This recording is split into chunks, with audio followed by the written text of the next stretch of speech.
Hi, everyone. Good evening. Welcome to the Center for Art in Wood. My name is Nava Milliken, and I am the director of the Center for Art in Wood. And tonight, in conjunction with the ongoing exhibition, Wood and Body Expressions in Contemporary Jewelry, we have with us one of the presenting artists in that exhibition, Dierra Jones. Dierra is going to be unveiling for us tonight her bespoke performance piece, and it's on an ensuite documentation, and we're so excited to have her here tonight with us. Before we get started, I do have two things to mention. One is that if you'd like live captioning, that's available and enabled, and all you have to do is click the CC icon, depending on the device that you are using. And the second thing that I wanted to mention was just to take a moment and have you all join me as I acknowledge that the Center for Art in Wood is sited on the unceded territory of the Lenni Lenape people, who were and continue to be active stewards of these lands, including the natural border of the River of Human Beings, or the Delaware River. We humbly recognize and express our gratitude to those on whose territory we work, as well as the indigenous nations who continue to resist, live, and uphold their sacred presence on their lands. Thank you. Okay, so I'm going to introduce our special guest tonight, Dierra. Wave hello, Dierra. Is an artist and a K-5 visual arts teacher based in Savannah, Georgia. Dierra holds a BFA in Studio Arts from Virginia State University and an MFA in Jewelry from Savannah College of Art and Design. Storytelling and place, both psychologically and geographically, are an important aspect in Dierra's studio practice, where each piece is inscribed with their emotions and identity. This causes a transference between the work and the viewer, which is a subjective experience. So we are very fortunate tonight to witness the screening of Connection, which was created, as I mentioned, in conjunction with the Wood and Body exhibition. So I think we're going to commence now with the work, and then we will invite Dierra to talk a little bit about her ideas and the process of making the work, and then I'll have some questions, and you'll be invited to submit your own questions as well. So with that said, shall we? All right, awesome. Thank you guys so much for joining me on tonight. And I am going to go ahead and start sharing my video with you all.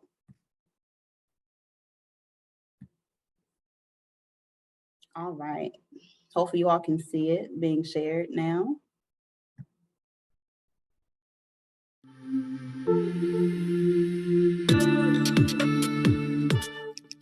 Connection.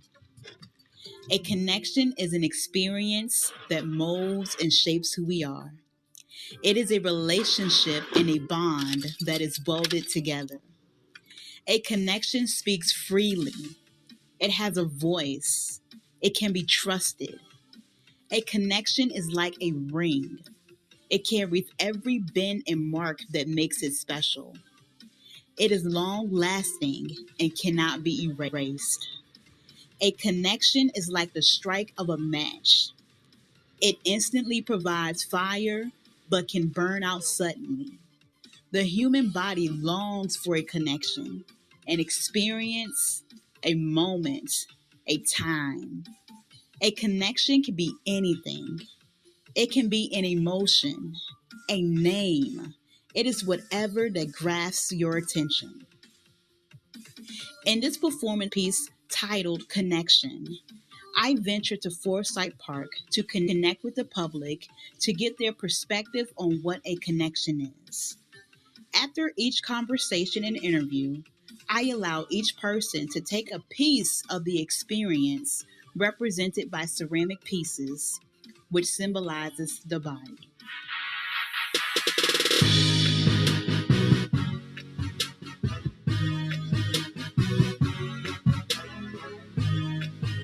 Hi, my name is Dierra. How are you? I'm good.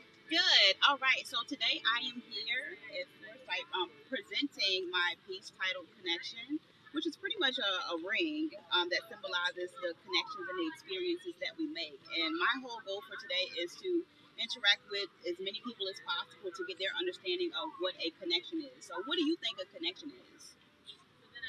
I guess the experience between you and another person.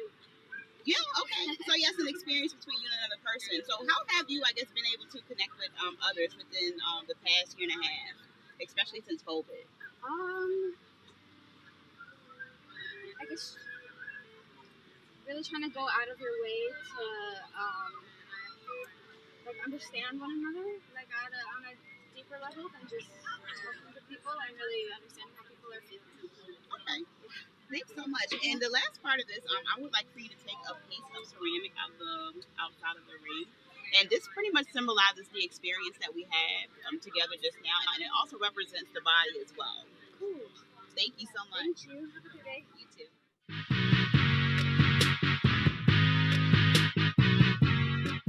All right.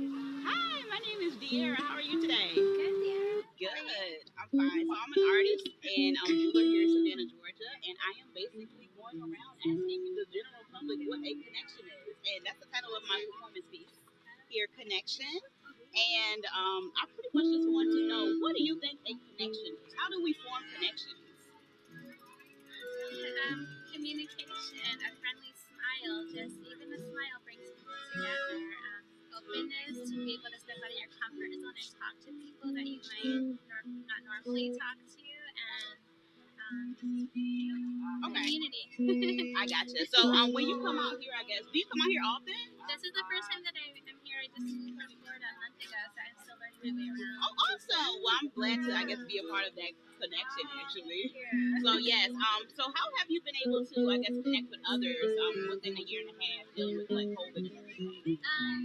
Video chat, Zoom, have video chats with my family, a lot of telephone calls, texting more than before, and even joining Facebook or other social media groups that just have friends first or let's connect or something like that. Just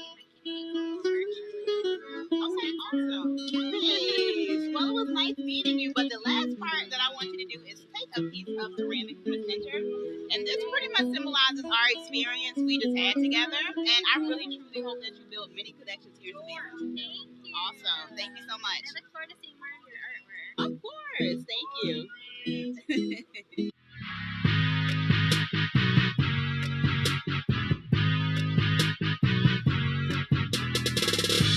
How are y'all doing today? How you doing? Good. All right. So my name is Dierra, and I am an artist here in Savannah, Georgia, and I am here performing my piece titled Connection, which is a ring. And my whole goal is to just get everybody's idea or perspective of what a connection is or what makes up a connection.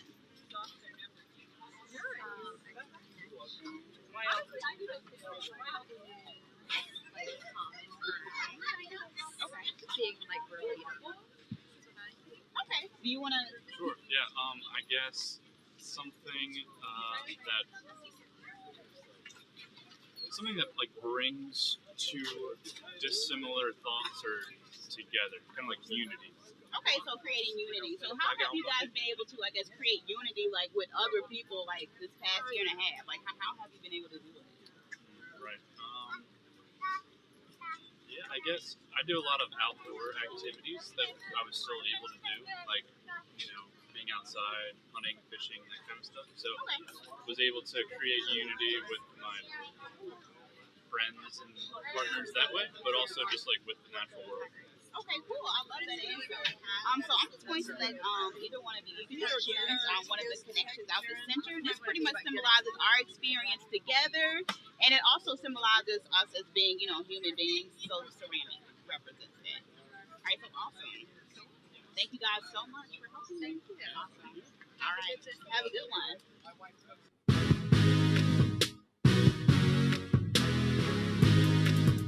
Great. Good. My name is Dierra, and I'm an artist here in Savannah, Georgia. And I am here performing this artwork titled Connection, which is a ring. And I just want to get everyone's idea of what a connection is. It doesn't, it doesn't have to be anything complicated. Whatever you think a connection is. Love, liberty, and life. Okay. What do you think it love? Okay. Thank you guys so much. I appreciate it. And before you guys go, you guys are going to be able to pick a piece of the connection out of the center, which is a piece of ceramic. You both can get a piece. And this just symbolizes our experience together, and it also symbolizes the human body. All right, awesome. Hey, how are you today? I'm well, how are you? I'm good. My name is Dierra. What's your name? Callie. Callie, nice to meet you. So I am here today trying to talk to the general public, getting their understanding of what a connection is, because I am actually performing this spring, which is titled Connection. So what do you think a connection is, or how do we form a connection with other people? Sure, I think a connection is being open and honest with another person and coming to an agreement, I guess, spoken or otherwise, of mutual understanding and kindness. Okay, I like that. So yeah, a lot of the I guess interactions that I've had with people, it definitely like touch point on like just showing, I guess, kindness, being happy. So I definitely agree with that. So how have you been able to, I guess, form connections with within the past year and a half? Specifically the past Yes, year and a half. how? Okay. So I think that what I've done is really use technology and social media to maintain a lot of my connections, whether it's sending a quick text, checking in with a friend, whether that is using social media apps to make new friends, or getting together in a virtual setting like Zoom. Okay. Really use those heavily the past year and a half. Yeah. Well, that sounds great. And the last part is that I want you to take a piece of our experience out of the ring, and it pretty much just symbolizes us as human beings and just making that experience together. Well, I appreciate you. Thank you so much. Yeah, thank you. Awesome. How are y'all today? Good, how are you? Good. My name is Dierra. What's your name? Megan. Megan? Katie. Katie, well, nice to meet both of you. So I'm just here at Forsyth Park just trying to get everyone's perspective of what a connection is. So I'm going to ask both of you, what do you think a connection is and how do we form them? I think a connection is it can be spiritual, it can be emotional bond between two people or between many people. Yeah, I would say connection is a new way of bringing two things together. Okay. Thank you so much. Before you guys go, I would like for you to take a piece of the connection here, or our experience that we had together, and this pretty much just symbolizes the human body, the ceramic itself. Okay. You want to take a piece? Take a piece. Yep, just take a piece. Yep, and you just hold on to that. Okay. All right, thank you so much. Oh, thank That was you. it. Well, That's it. thank you. Very cool. It was nice to meet you. Nice to meet you too.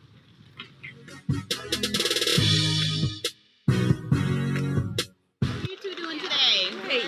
Good. I'm fine. My name is Dierra, and I'm an artist here in Savannah, Georgia. And I'm pretty much just going around the park today, just asking people, what do you think a connection is, and how do we form them?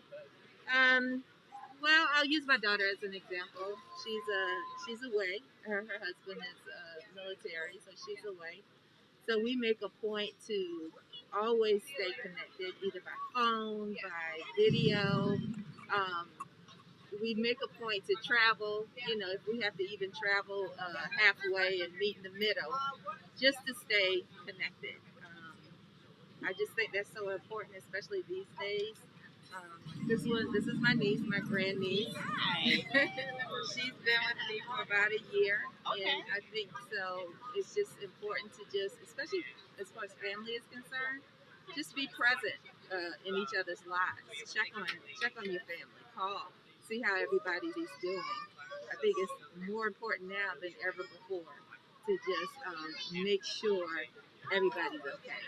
Because a lot of people are not speaking, they're not saying that they're not okay, but they really are. Yes.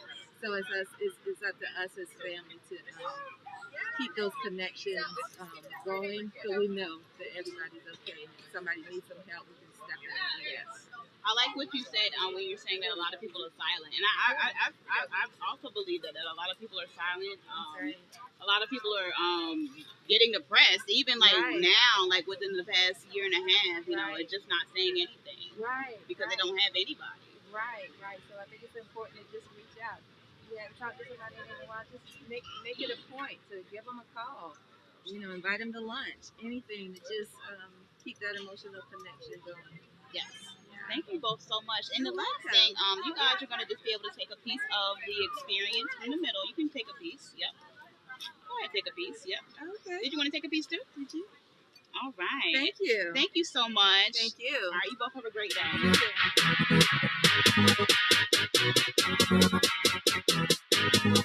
All right, how you doing? Good morning. I'm good. Good morning. So my name is Dierra, and I'm an artist here in Savannah, Georgia. And I'm just pretty much going around asking the general public, what do you think a connection is, and how we form them? To me, it's like very important. I think we form them just by having general conversations with folks. Even just like standing next to a person, you can kind of connect with them in a kind of ways, and that can kind of spark a conversation per se. You know, as humans, I feel like the human connection is very important. Okay, and how have you been able to, I guess, connect with others like during this pandemic? You know, I'm kind of scared. You know, I've just started really to come back out. I just had a newborn, so it's like it's kind of scary. I haven't really formed much connections, but now that I'm back to work, it's just like more on a hey, how you doing kind of basis. Right now, connecting is it's kind of hard right now. I'm just gonna say it's difficult because of the pandemic. You know, I'm scared, so I'm sure there's multiple people here that's very like kind of nervous, you know, especially with the death that we're experiencing, you know, these days. So connecting is very hard right now, but it's still important. Okay, awesome. I love your response. So I'm going to go ahead and let you take a connection out center representing our experience that we had today. Okay.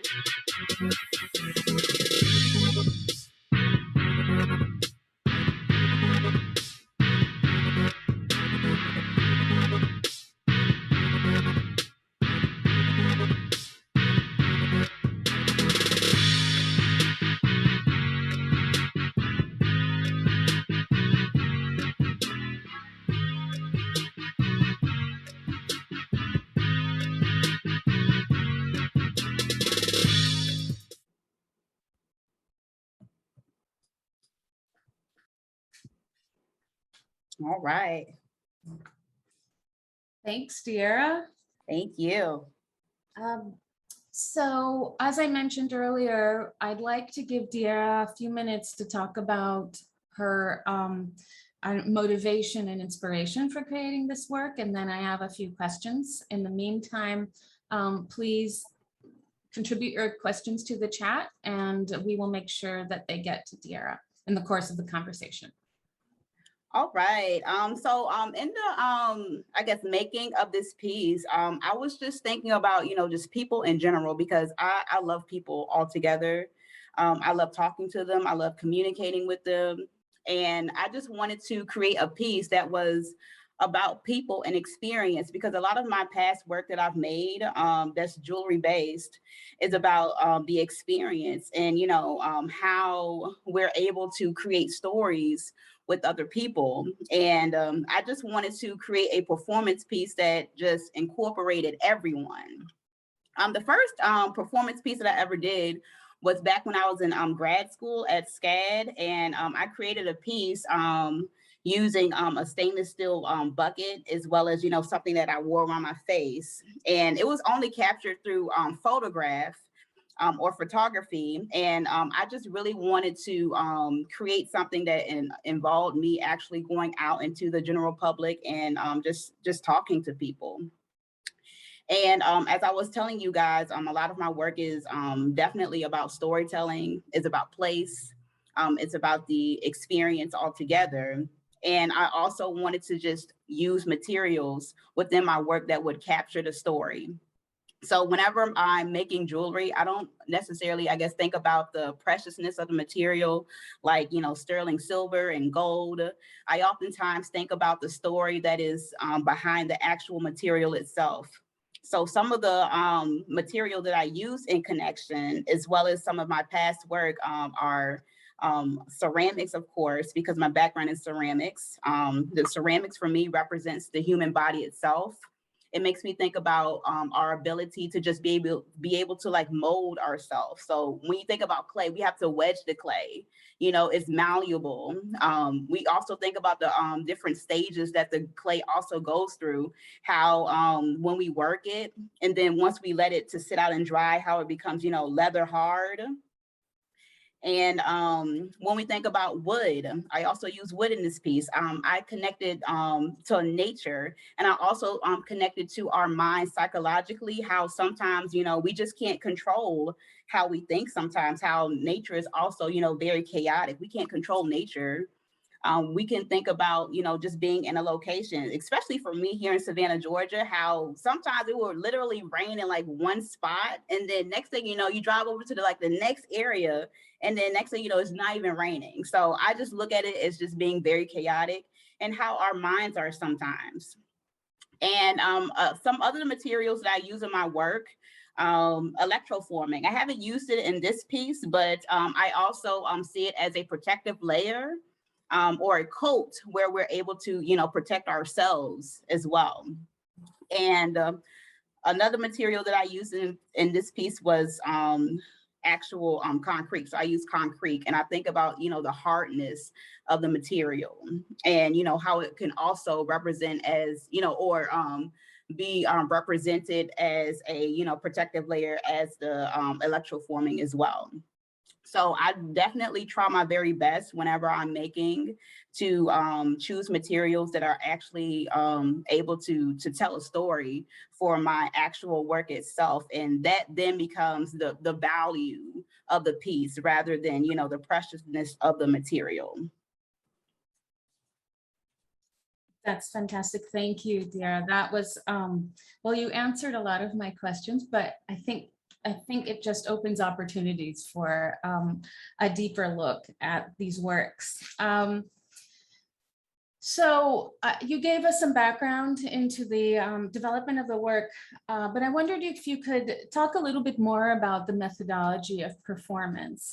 We don't, at the Center for Art and Wood, we don't often host performances, at least in the last few years, and there are some very obvious reasons for that, at least in the last 18 months. But not coincidentally, or maybe semi-coincidentally, this week we've actually been host to 3 performance works, including yours.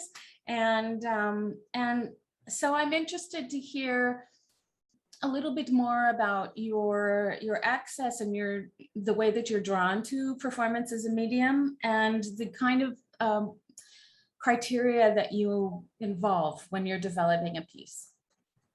Okay, so for me, like, performance, it's not something that I do like all the time, because me personally, like, I'm such like an introvert, and I'm like, oh, I can't do this, but it's like I just literally just have to force myself to kind of do it. And when we think about jewelry, I look at it as a performance in general, because you need the body in order, to literally just lie on the body in order to, showcase it. And within this piece here, I decided to use a ring because, when we think about, rings, we think about, marriage, and we think about, how we're just, connected to a person or, something, just connected to the person in general, whoever gave it to you. It could be a wedding ring, a promise ring. It could be any type of ring. And I just think about the performative nature of it. We just wear it, but we don't think anything of it. But it's literally a performance because we're showing it to other people, or people might just walk by and see it on your hand. And I just wanted to really just create a piece so that I could, just showcase it, just showcase it to people and just get their perspective. Fantastic. One of the sort of material layers to performance that I think about quite a bit when we have situations where the artist body is actually interacting in the public space is risk. And you mentioned when you were discussing your material story, the use of concrete as a kind of form of protection. And historically, jewelry has performed that role in many societies around the world. And so I'm curious to know your perceived sense of risk in going out into this public space where, it's a park, anything can happen. As you mentioned, it could potentially be chaos or, and there are very little controls or variables involved So I'd love to hear about the risk that you undertook in creating this work. So the risk, so the risk, the only risk that I guess I really thought about, I don't know, it's like when I made the piece and I was going out there that day to actually shoot it, like the only thing I kind of, thought about, I'm like, well, what if someone says no? Those were like the only small risk I thought about, because when I'm making, like, I personally don't care about what others, may think of it. I just think about, what if someone says no? What do you say? It's like you just have to have, those questions, ready for them. Mm-hmm. Or the response anyway. And then one other question about the methodological approach. There are performances and then there are relational projects. And this was, I think, more on the side of relationalism, except that then you've also brought in the discussion of jewelry and materials as subtext for this action. Can you discuss a little bit about your use of documentation and the video medium as the way that the work is actually brought to the rest of the public? Okay, so yes, so when I was creating this piece, I was actually having like a back and forth, a little issue within myself, trying to just figure out, how I wanted to do this. Because I just feel like if I were to like do it any other way, it would not come across, the way I wanted to. At one point, I just wanted to strictly use photography, and I was like, this is not going to read correctly if I just use photography. So that's when I decided to choose the videography as the medium itself, because people would be able to, relate to it better in terms of, reactions, and then, just making personal connections. Because that day, while I was in the park, I made a lot of connections, and I even spoke with a few homeless people. And in all honesty, I really enjoyed our conversations together. I didn't really get a chance to incorporate it in the video because it would be obviously too long, but I really enjoyed just conversing with them. Well, I noticed that one of the last speakers that you profiled in the work, you showed yourself exchanging phone numbers. Yes. So you were making a connection as well. So yes, a few people I actually exchanged my contact information with them. That's wonderful. I mean, it brings another meta layer into the whole selection of possibilities for connections and making them spontaneously and planned. So I'd love to hear your thoughts on the connection between performance and jewelry as art mediums. And you did mention that a little bit about how there is this great potential for performance, or the performative act of wearing a piece of jewelry, from the selection to the bringing of that piece into the public space. And of course, also there's the adornment story. Yes. So the connection, I'm trying to see how I'm going to answer this. So let me see. I'm not sure, but I don't know. I just see how, how jewelry is just, a performance in general. I'm trying to see how else can I guess, answer it.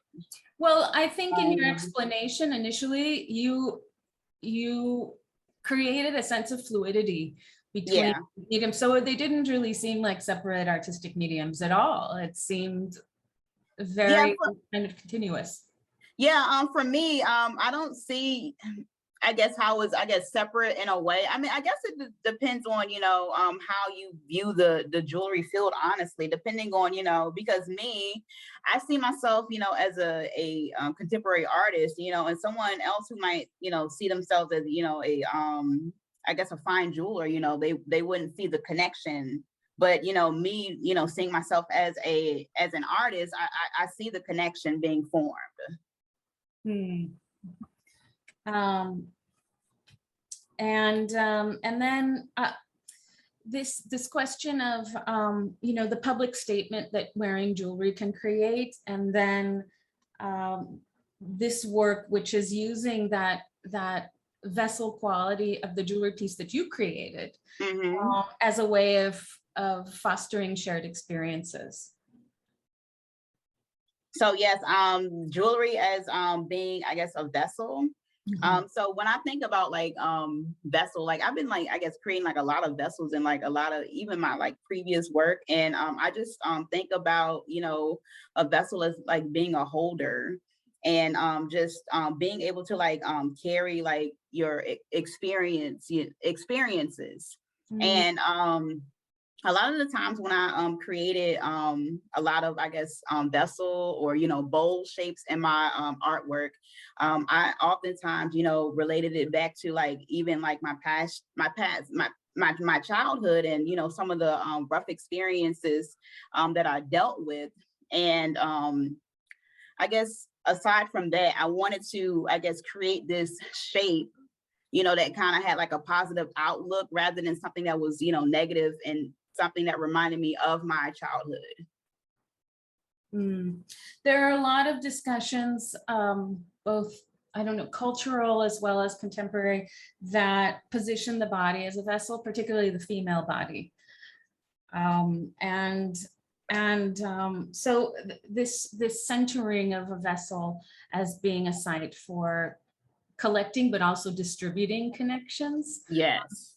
And the, I know it's almost like, would you call them mementos of the interactions? Yes, I would definitely call it a memento. And then in the course of this performance, you empty your vessel. Yes. And so what kind of feelings or what kind of observations occurred to you personally when in the course of emptying and then when you were faced with this empty vessel?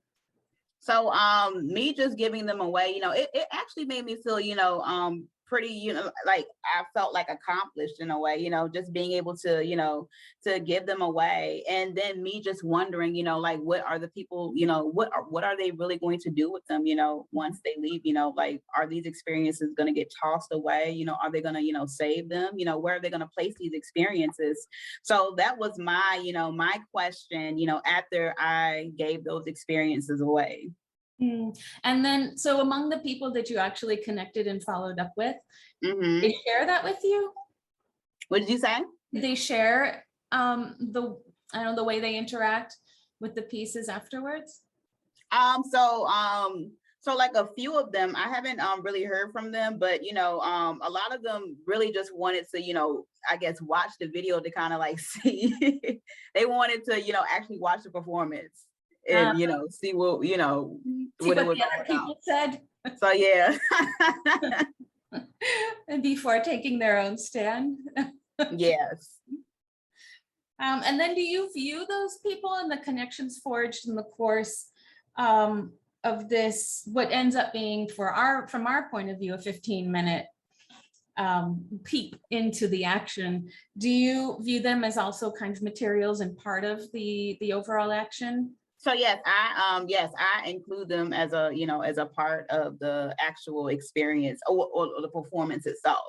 So they're vital into it, you know, being a successful piece. Excellent. Turning and talking about wood, your use of wood, which is, we can also see in the exhibition works, actually two pieces, a ring and a brooch. And one is called A Place in Time, I believe, and the other one is Landscape.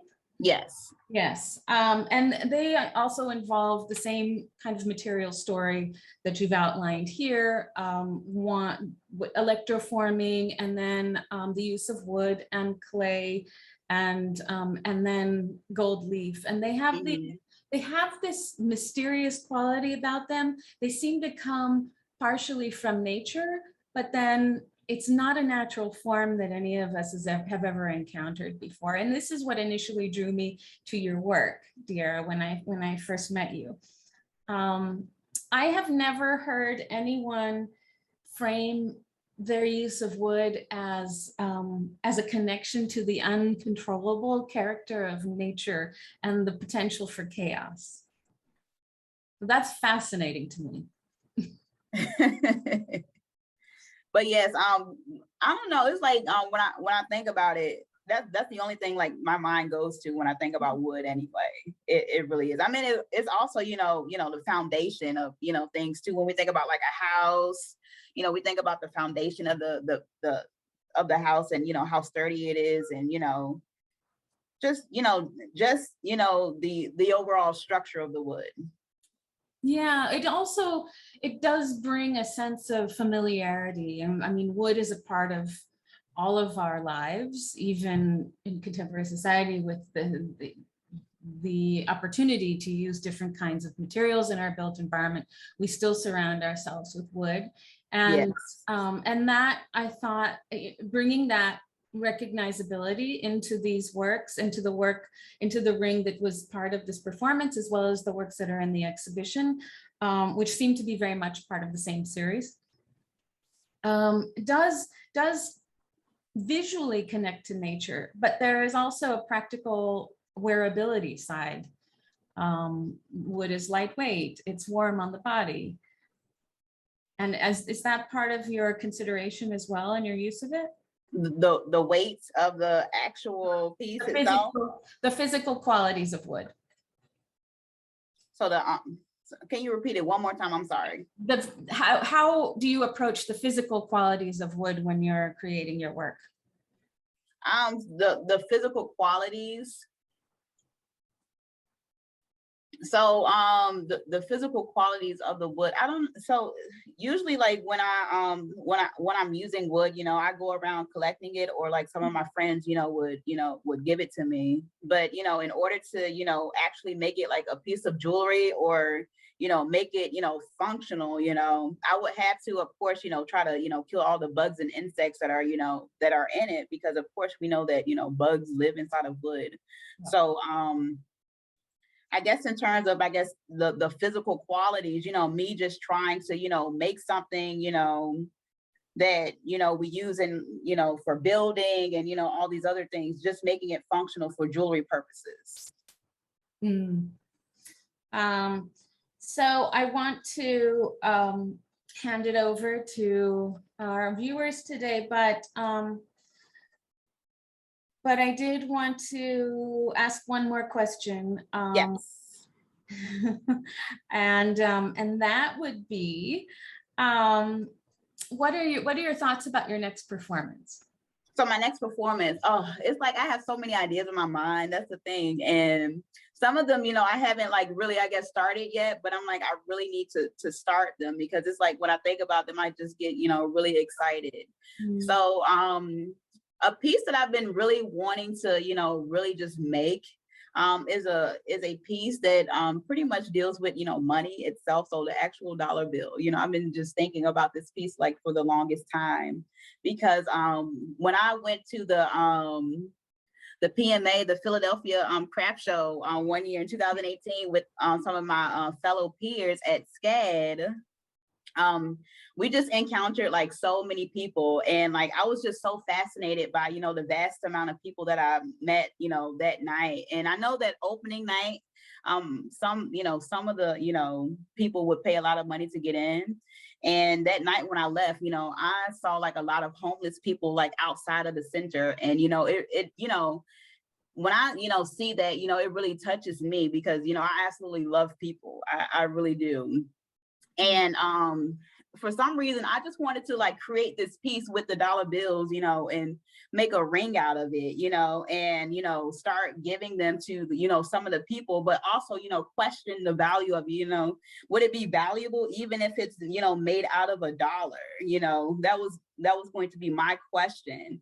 And, I wanted to, video, of course, video it, and then get a lot of photography with it as well. So I'm definitely going to go ahead and do that, because I've been thinking about that piece for like the past few years, actually. Right, and that was something really poignant that you mentioned earlier in the course of this conversation about what is the true value of jewelry. Yes. And this question of value, which is always a principal part of discussions of jewelry, whether that's connected to materials or nostalgia and preciousness. In these works, you seem to position relationships with other humans and an openness and a generous kind of sharing of experiences and just connections, moments of humanity that are really the essence of the connection and the value that you encourage us to think about. So thank you for that. Of course.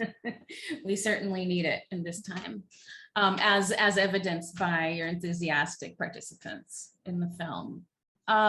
So going from top to bottom, we have some good questions. First of all, Julia Turner asks, among all of the connections that you made through this piece, were there any that stuck with you more than others? So I guess this is a question about favorites. Yes. So one of my favorites was actually one of the homeless guys that I spoke with. And I don't know, it was a great conversation. He was talking to me for probably I would say 5 minutes. And some of the other ones were very brief and short. And it's you can just tell when someone really just wants to talk. You really can, and I don't want to, rush someone to have a conversation with me, because some people don't even have, some people might just look right past them and, not say anything to them. And he told me his name was Michael Jackson. And I'm pretty sure, that wasn't true. I mean, he even joked about it, but, it was a really, really good conversation. That's all I can say. He told me a lot about his life, his personal life. And he was just appreciative of, us just being able to talk to one another. Sure. Are there people with whom you wish you could have spent more time? Yes, there was actually a few people that I wish I could have spent a lot more time with. All the conversations, they were amazing. It made me feel, really good, and it made me actually want to just stay out there, all day to just continue talking with people.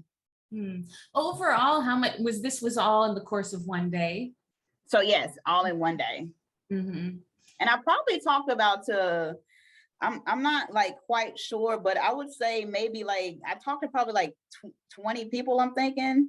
And did you feel that you made connections with each of them? I do. Some of them, not so, but a lot of them I did. Did you find that they were coming to you more, or were you having to go initiate the connection with them?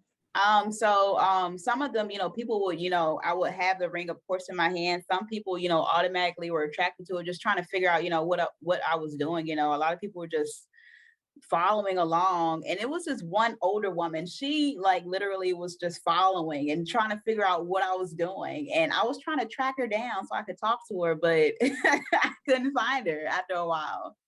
You always have onlookers, curious. Oh, yes. Yeah, playing their own roles. I mean, you certainly connected with her. Were there any surprises that came out of these personal interactions? Surprises, let me see. I wouldn't say, no, I don't think there were any I guess surprises, I guess. You were sort of primed for anything being a surprise. Yeah, pretty much. Actually. That's another thought that connects to this idea of the vessel, which is an open container. There's no lid on a vessel, theoretically. I mean, when you think about it, you think of a cup or something that contents enter and exit fairly frequently. Yes. Thora is asking, if you'll be using this performance to deepen or complicate the experience for yourself and the participants. So will this serve as material for continued interactions and performances? Yes, I would definitely say so. I am also, looking at, other materials that I could possibly use, as I continue to, plan other performances. Well, you will have to keep us updated on that. I will. Finally, I think you may have answered this question for us, but Jana Vasquez is asking, how many connections did you make that day? And I think you mentioned about 20. So yes, about 20. Some of the, I guess, actual like connections that kind of like stuck with me, I probably would say maybe half of, those interactions, maybe like half kind of like stuck with me the most. And do you think any other media would have worked for this connection, or would you be able to? I mean, that's a tough question in many ways, because as an artist, you don't always, you've already committed to a material, and theoretically you've chosen a material that you can best. Yes, and when I was actually doing this piece, I was, trying to think about, how I could, do the connections, and also think about, COVID. I was like so nervous about what people would say, me coming up to them without my mask on. I was just so unsure, and I had to, use something that, people could just take, rather than, several people just touching it and letting it go. So I had to just think about those as well, those possibilities. That connects to the original question about risk, yes, particular to this time. And I just have one more question, and I think we have a few minutes. So after we get through this one last question, we could certainly open it up, and I encourage our small group to unmute themselves and say hi to Dierra. But I did want to ask, it seemed like so many of the respondents really focused on interpersonal connections. And we are now sitting in a situation mid-pandemic where this is a pretty meaningful question in this time.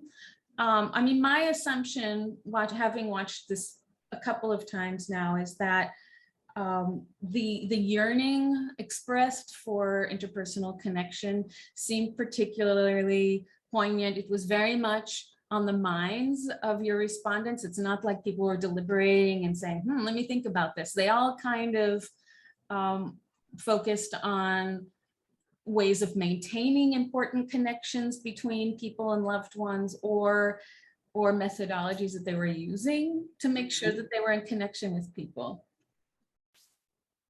So what was your takeaway?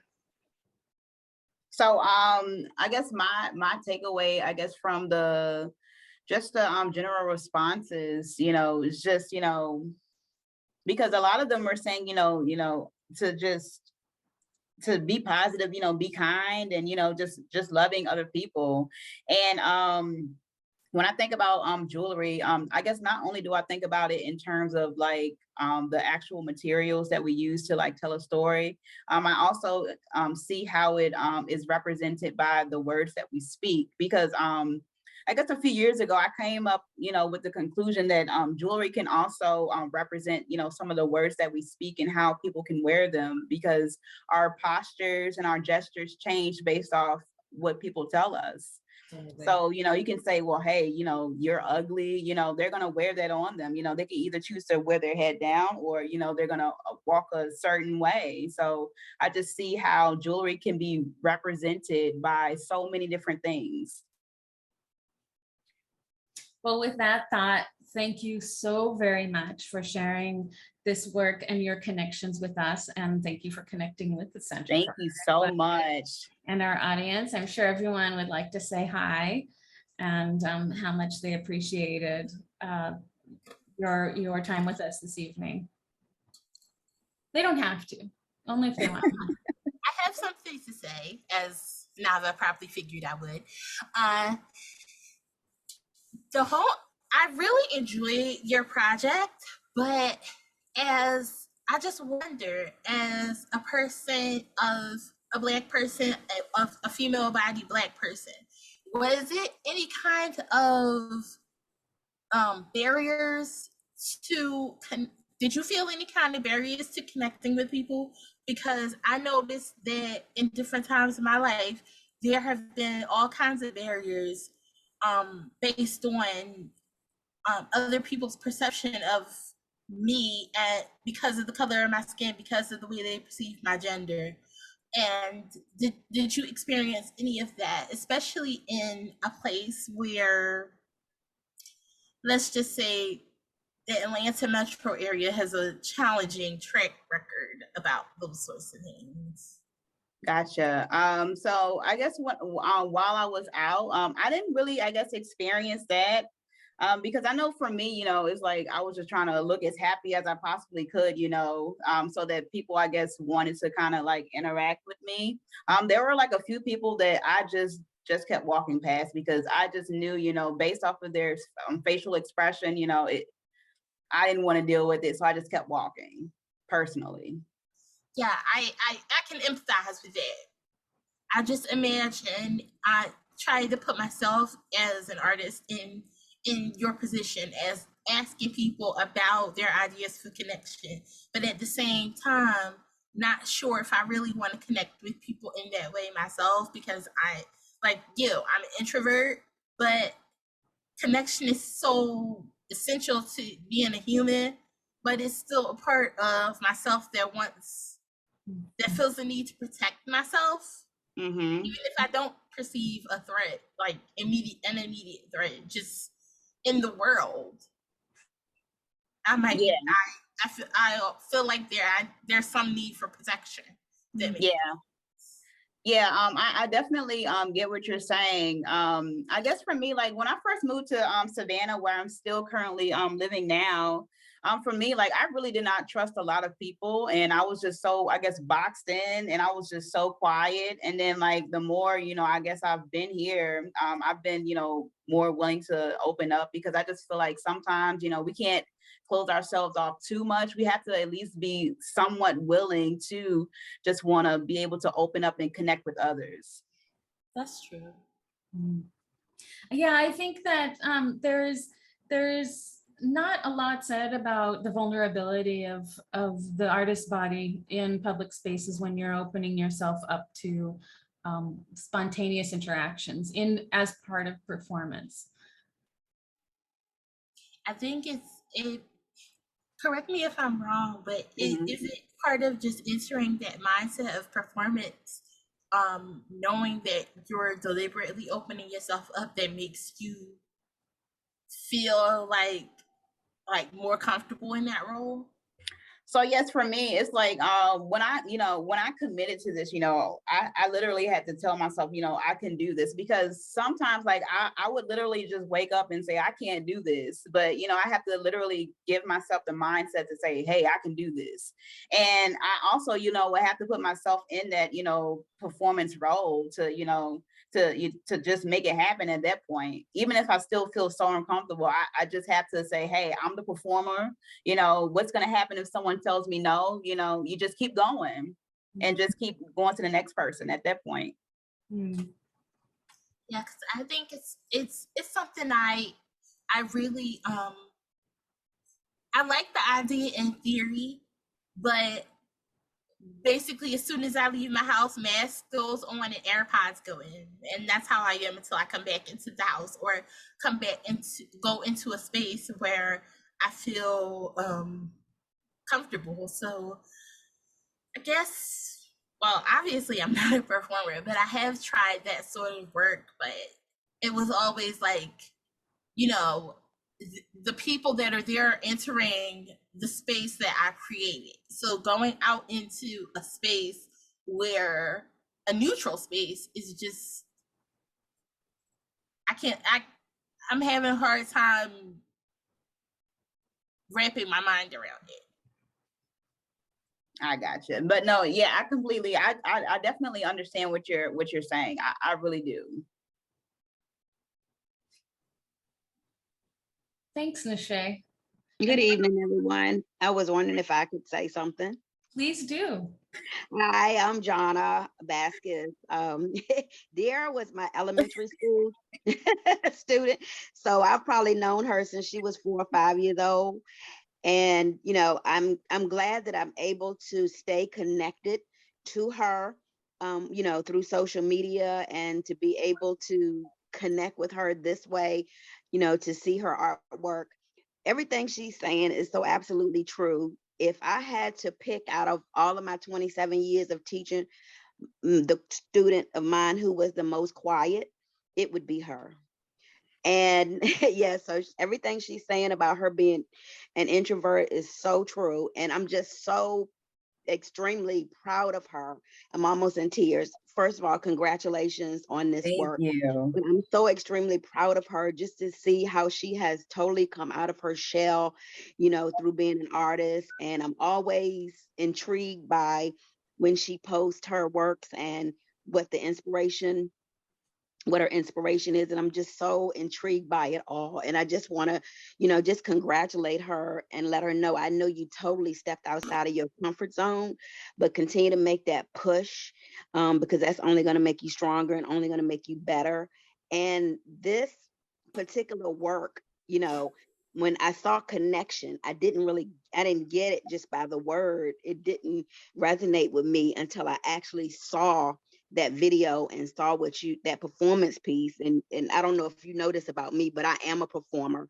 And I am an artist. And so to put that all together, I was just like, I'm just sitting here in awe.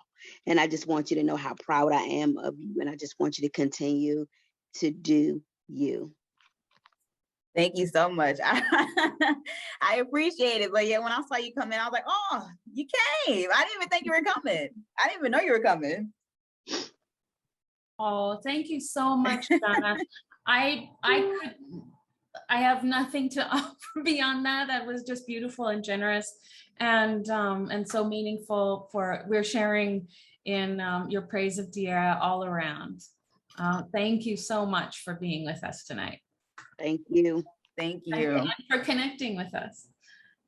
It's funny, I said all that I said before, but anybody who's been around me long enough to know me knows I'm anything but quiet. I will talk your ear off, but it takes time to get there. Well, keep doing that, Nashay. And Dierra, thank you for, again, thank you for sharing with us and letting us into your world as an artist and as a human, and for also bringing this discussion about the potential of jewelry as a communicative tool and a connecting tool. That is very much a part of the exhibition, Wood and Body, which is on view for another month. You have another month to see it in person here at the Center for Art in Wood, or you can visit it online.